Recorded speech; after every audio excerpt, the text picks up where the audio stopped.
Good morning students. இன்றைக்கி கிளாஸில் நம்ம என்ன பார்க்க போகிறோன்னா சுற்றுலாவியலோட 2வது பகுதியை நம்ம பார்க்க போகிறோம். நம்ம ஏற்கனவே முன் சென்ற வகுப்பில் என்ன பார்த்தோம் அப்படின்னா சுற்றுலானா டூரிஸ்ட் அப்படின்ற அந்த வார்த்தை எதுலேருந்து எடுத்தாங்க, அதாவது ஓல்டு இங்கிலீஷ் வேர்ட்லேருந்து எடுத்தாங்க. டூரியன் அப்படின்ற வார்த்தையிலேருந்து எடுத்ததான் டூரிஸ்ட்ன்றது பார்த்தோம். அது மட்டும் இல்லாமல் 6 வகையான சுற்றுலா வகைகள்னு நம்ம பார்த்தோம்.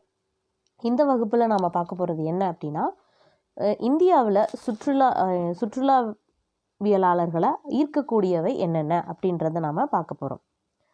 அதில் நம்ம முதல்ல பார்க்குறது என்னென்னா ரிலீஜியஸ் டூரிசம் இன் இந்தியா, அதாவது மதம் சார்ந்த சுற்றுலா இந்தியாவில் சுற்றுலா தலங்கள், அதை பற்றி நாம் பார்க்க போகிறோம். இதில் முதல்ல நாம் என்ன பார்க்க போகிறோம்னா ராமேஸ்வரம். தமிழ்நாட்டில் இருக்கக்கூடிய ராமேஸ்வரம் ஒரு சிறந்த சுற்றுலா தலமாக இருக்குது.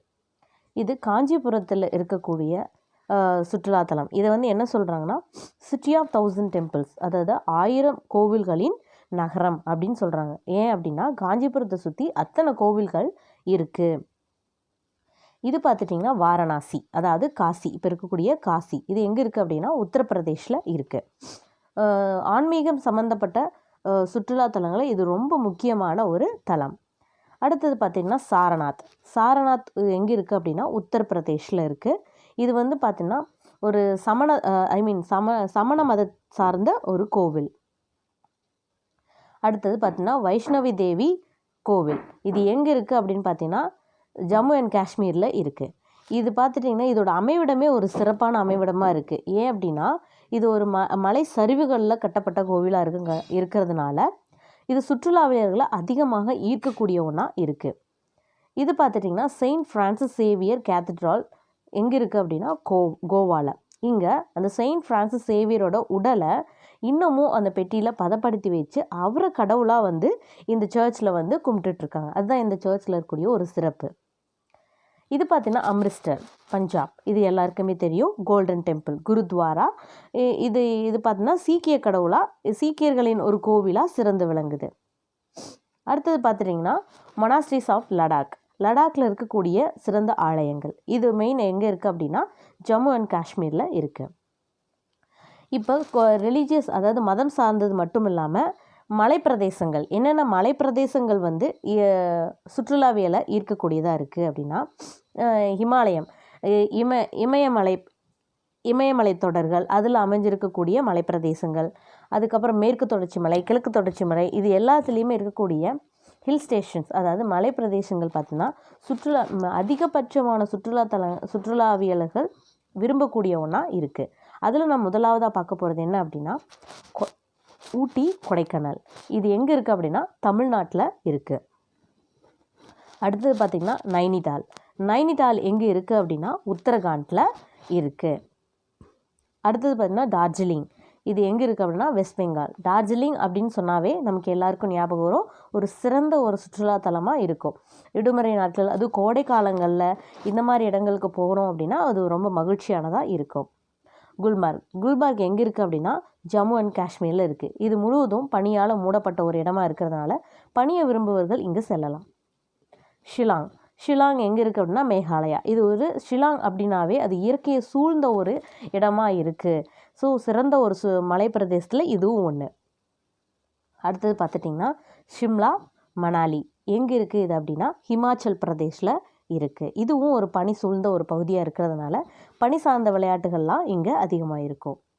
அடுத்தது பார்த்துட்டிங்கன்னா மூணார் எங்கே இருக்குன்னா கேரளா. மேகங்கள் பார்த்திங்கன்னா இதில் தவழ்ந்து விளையாடுவது போல் நமக்கு தெரியும். அந்த அளவுக்கு சிறப்பு வாய்ந்தது இந்த மூணார். அடுத்தது பண்ணால் கேங்டாக் பார்த்துட்டிங்க அப்படின்னா சிக்கிமில் இருக்குது. இது வரலாற்று சிறப்புமிக்க இடமாகவும் மலை பிரதேசமாகவும் இருக்கிறதுனால சுற்றுலாவியலர்கள் அதிகமாக இந்த இடத்துக்கு வராங்க.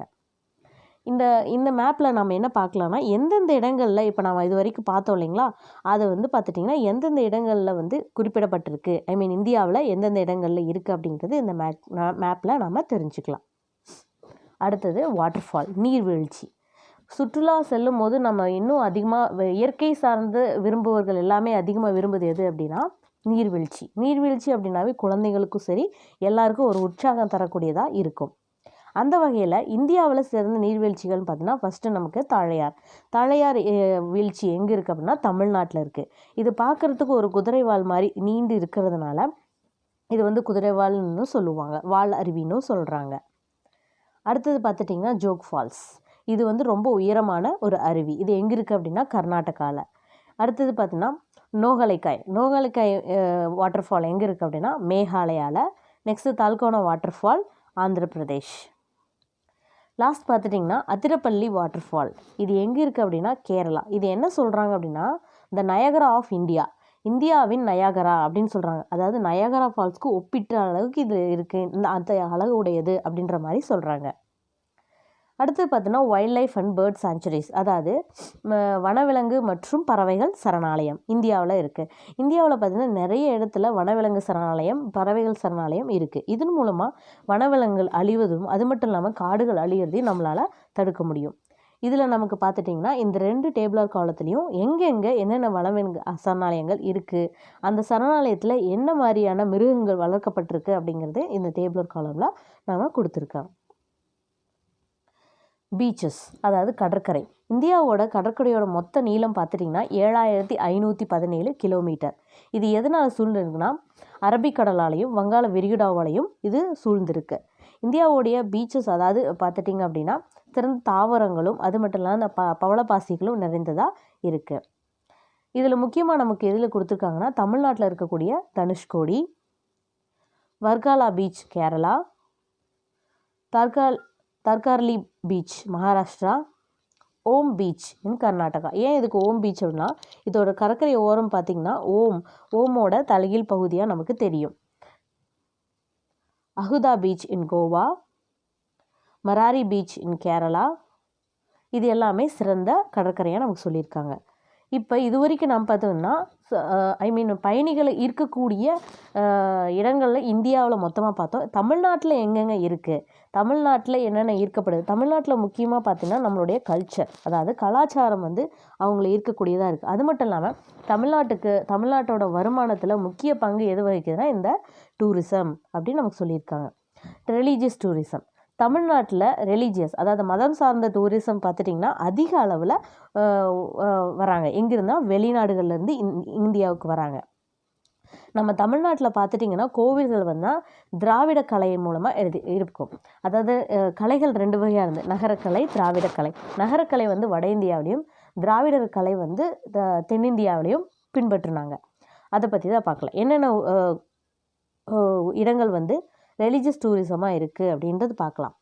தஞ்சை பெரிய கோவில், மதுரை மீனாட்சி அம்மன் கோவில், ராமேஸ்வரம் ஆலயம், காஞ்சிபுரம் கோவில்கள், வேளாங்கண்ணி மாதா சர்ச், நாகூர் தர்கா, இது எல்லாமே பார்த்துட்டிங்கன்னா மதம் சார்ந்த சுற்றுலா தலங்களுக்கு சிறந்த எடுத்துக்காட்டு. அடுத்தது பார்த்துட்டிங்க அப்படின்னா மலைப்பிரதேசங்கள். தமிழ்நாட்டில் இருக்கக்கூடிய மலைப்பிரதேசங்கள் பார்த்துட்டிங்கன்னா கிழக்கு தொடர்ச்சி மலைகளாலும் மேற்கு தொடர்ச்சி மலைகளாலும் இணைக்கப்பட்டுள்ளதாக இருக்குது. அதில் என்னென்ன அப்படின்னா முதலாவதாக பார்க்குறது ஊட்டி. இது வந்து மலைகளின் அரசி அப்படின்னு சொல்கிறாங்க. ரெண்டாவது பார்த்திங்கன்னா ஏற்காடை வந்து என்ன சொல்கிறாங்கன்னா லேக் ஏரி அப்படின்னு சொல்கிறாங்க. அது மட்டும் இல்லாமல் இதை வந்து ஏழைகளின் ஊட்டி அப்படின்னு சொல்கிறாங்க. அடுத்தது பார்த்திங்கன்னா ஏலகிரியில் மொத்தம் 14 கொண்டையூசி வளைவுகள் இதில் இருக்குது. அது மட்டும் இல்லாமல் மூலிகை சார்ந்த தாவரங்கள் அனைத்துமே இந்த ஏலகிரியில் நமக்கு கிடைக்கும். அடுத்தது பார்த்திங்கன்னா கொடைக்கானல். இது வந்து பார்த்திங்கன்னா மலைகளின் இளவரசி அப்படின்னு சொல்கிறாங்க. ஊட்டிக்கு அடுத்தபடியாக ஒரு சிறந்த இடமா கொடைக்கானல் கருதப்படுது.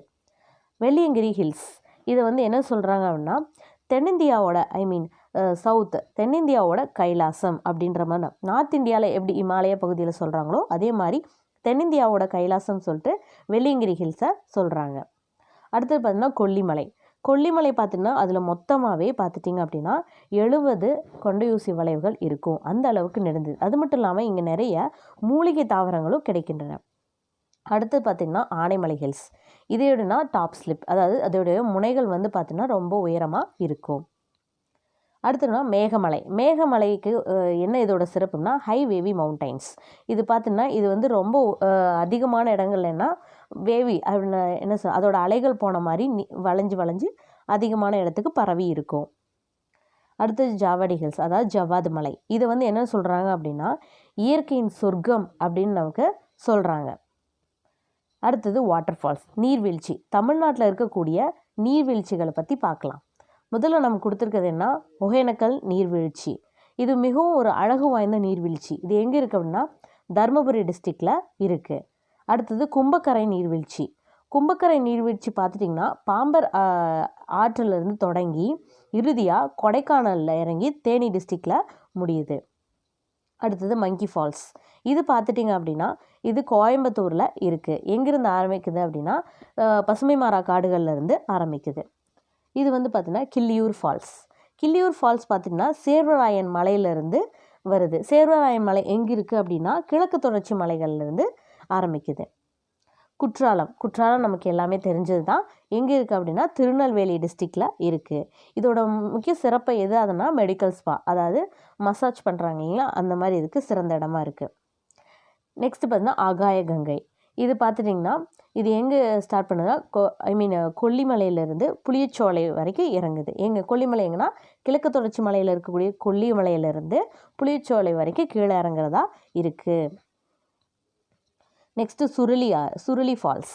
சுருளி ஃபால்ஸ் என்னன்னு சொல்கிறாங்கன்னா க்ளவுட் லேண்டு, அதாவது மேகமலை அப்படின்ற மாதிரி மேக ஃபால்ஸ் அப்படின்னு சொல்கிறாங்க. இது எங்கே இருக்குது அப்படின்னா தேனி டிஸ்ட்ரிக்டில் இருக்குது. எப்படி நம்ம இந்தியாவில் பார்த்தோம்னா வனவிலங்கு மற்றும் பறவைகள் சரணாலயம் பார்த்தோமோ அதே மாதிரி தமிழ்நாட்டிலையும் வனவிலங்கு மற்றும் பறவைகள் சரணாலயம் நிறைய இருக்குது. இதில் பார்த்தீங்கன்னா தமிழ்நாடோட மொத்த ஏரியா, அதாவது அளவு பரப்பளவு பார்த்துட்டோம் அப்படின்னா 1,30,058 ஸ்கொயர் கிலோமீட்டர், சதுர கிலோமீட்டர் அளவுக்கு இருக்குது. இதில் 17.6% அளவுக்கு எது இருக்குன்னா அடர்ந்த காடுகளால் நிரப்பப்பட்டிருக்கு. அப்போ பார்வையாளர்கள் பார்ப்பதுக்கு ஏதுவாக அந்த இடங்களை எல்லாம் என்னவா மாற்றிருக்காங்கன்னா சரணாலயங்களாக பண்ணியிருக்காங்க. இதில் பார்த்துட்டிங்கன்னா முக்கியமான சரணாலயங்கள் நம்ம கொடுத்துருக்குறாங்க. முதுமலை சரணாலயம், முண்டந்துறை சரணாலயம், பாயிண்ட் காலிமர் சரணாலயம், இந்திரா காந்தி சரணாலயம், காலகாட் சரணாலயம். பறவைகள் சரணாலயம் எங்கெங்கே இருக்குன்னா வேட்டங்குடி சரணாலயம் சிவகங்கையிலையும், கரைவெட்டி சரணாலயம் அரியலூர்லேயும், வெள்ளோடு பறவைகள் சரணாலயம் ஈரோட்லேயும், வேடந்தாங்கல் பறவைகள் சரணாலயம் காஞ்சிபுரத்துலேயும் இருக்குது. இந்த மேப் மூலிமா நம்ம என்ன தெரிஞ்சுக்கலாம் அப்படின்னா எந்தெந்த இடங்களில் அதாவது பறவைகள் சரணாலயம், வனவிலங்கு சரணாலயம், நேஷ்னல் பார்க் அதெல்லாம் இருக்குது அப்படிங்கிறத தெரிஞ்சுக்கலாம். இங்கே நமக்கு சில நேஷ்னல் பார்க்ஸ் பற்றி கொடுத்துருக்காங்க. கிண்டி நேஷ்னல் பார்க் எங்கே இருக்குன்னா சென்னையில், gulf of Mannar marine park ராமநாதபுரத்துலேயும், இந்திரா காந்தி நேஷ்னல் பார்க் கோயம்புத்தூர்லேயும், முக்குர்த்தி நேஷ்னல் பார்க் நீல்கிரிஸ்லேயும், முதுமலை நேஷ்னல் பார்க் நீல்கிரிஸ்லேயும் இருக்குது. பீச்சஸ், கடற்கரை. எப்படி நம்ம இந்தியாவில் பார்த்தோமோ தமிழ்நாட்டிலையும் சிறந்த கடற்கரைகள் இருக்குது. அது என்னென்னா first Kovalam beach. Kovalam beach எங்கே இருக்குது அப்படின்னா காஞ்சிபுரத்தில். இது ஒரு சிறந்த மீன்பிடி தலமாக இருக்குது. அடுத்து பார்த்திங்கன்னா மெரினா பீச் எங்கே இருக்குது அப்படின்னா சென்னையில் இருக்குது. இது 2வது நீளமான பீச்சாக சொல்லப்படுது. அடுத்து பார்த்திங்கன்னா கன்னியாகுமரி பீச். இதில் பார்த்தோன்னா நிறைய நிறங்களில் இதில் மணல் இருக்குது அப்படின்ற மாதிரி சிறப்பு சொல்லியிருக்காங்க. அடுத்தது ராமேஸ்வரம் பீச். இதில் பார்த்தீங்கன்னா வேவ்லெஸ் பீச், அதாவது அலைகளே இந்த பீச்சில் வரும் ஆனால் எவ்வளோ பார்த்தீங்கன்னா 6 சென்டிமீட்டர் 7 சென்டிமீட்டர் அளவுக்கு தான் எழும்பும். அடுத்து பார்த்தீங்கன்னா இலியட் பீச். இது பார்த்துட்டிங்க அப்படின்னா இரவும் பகலமாக மனிதர்கள் இங்கே எப்போவுமே ஏதாவது ஒரு ஆக்டிவிட்டி செஞ்சுக்கிட்டே இருப்பாங்க. அடுத்தது பார்த்தீங்கன்னா மகாபலிபுரம் பீச். அதாவது இதில் பார்த்தீங்கன்னா ஆர்கியாலஜிக்கல் தொல்பொருள் ஆராய்ச்சிக்காகவும் ஆர்கிடெக்சர் கட்டுமானங்கள் இது சிறந்த ஒரு இடமா இந்த மகாபலிபுரம் பீச் இருக்குது. இது சில்வர் பீச் எங்கே இருக்குது அப்படின்னா கூடலூரில். இது வாட்டர் ஸ்போர்ட், அதாவது நீர் விளையாட்டுகளுக்கு ஏற்ற ஒரு இடமா இங்கே இருக்குது. அடுத்தது முட்டுக்காடு பீச். இது ரொம்ப அமைதியானவும் ஆழம் குறைந்த ஒரு கடற்கரையாகவும் இருக்குது. நெக்ஸ்ட் பார்த்தீங்கன்னா இப்போ இந்த டூரிசம் சொன்னோம் இல்லைங்களா, இதனால நம்ம சுற்றுச்சூழலில் என்னென்ன பாதிப்புகள் ஏற்படுது அதை பார்த்தீங்கன்னா நேர்மறை பாதிப்புகளாகவும் எதிர்மறை பாதிப்புகளாகவும் நம்ம கொடுத்துருக்காங்க. நேர்மறை பாதிப்புகள் அப்படின்னு பார்த்துட்டோம் அப்படின்னா அது நம்மளோட தமிழ்நாட்டோட வருமானத்தை அதிகரிப்பதில் சிறந்த ஒரு பங்களிப்பாக இதில் இருக்குது.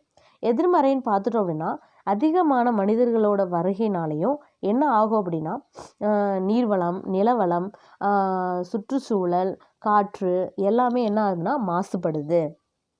அது மட்டும் இல்லாமல் நீர், நிலம், காற்று இது 3லேயும் என்ன ஆகுது அப்படின்னா மாற்றங்கள் அதிகமாக நடக்குது. அதனால் நம்ம சுற்றுப்புறத்தை எப்பவும் நாம் தூய்மையாக வச்சுக்கணும். இது இந்த பாடத்தினுடைய முக்கியமான விரிவாக்கங்கள். இதை நீங்கள் தெரிஞ்சுக்கோங்க.